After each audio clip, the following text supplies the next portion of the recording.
इन दिनों उत्तर भारत के किसानों की चिंता बढ़ गई है। दरअसल डेथ ऑफ विंटर यानी ठंड की जल्दी विदाई और फरवरी मार्च में समय से पहले गर्मी के कारण पंजाब और हरियाणा में गेहूं की फसल के समय से पहले पकने का गंभीर खतरा है।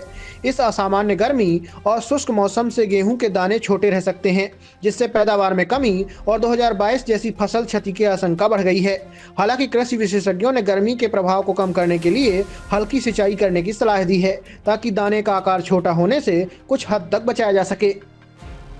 यूरिया की कीमतों में बढ़ोतरी को लेकर किसानों की चिंता को केंद्र सरकार ने पूरी तरह खत्म कर दिया है।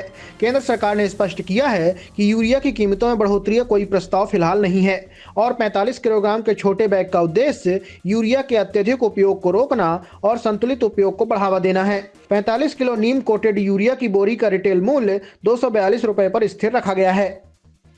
भारत में कृषि उत्पादकता बढ़ाने और लागत घटाने के लिए नैनो यूरिया की मांग बढ़ी है।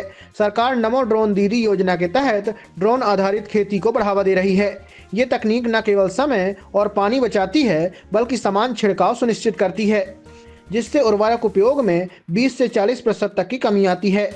केंद्र सरकार 1261 करोड़ रुपए के बजट के साथ महिला स्व सहायता समूहों को ड्रोन उपलब्ध करा रही है।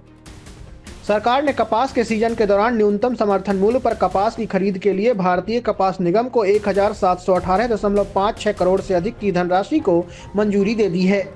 इस कदम से देश भर के लगभग 7.25 लाख किसानों को सीधा लाभ मिलेगा और उनकी उपज का सही मूल्य सुनिश्चित होगा।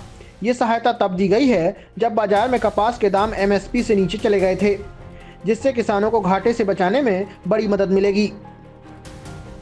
किसानों के लिए सरकार ने बड़ी सुविधा दी है। किसान क्रेडिट कार्ड के तहत अब किसान 3 लाख रुपए तक के अल्पकालिक कृषि ऋण पर 4% वार्षिक की दर से ब्याज का लाभ उठा सकते हैं, बशर्ते वे 1 वर्ष के भीतर पुनर्भुगतान अवश्य करें।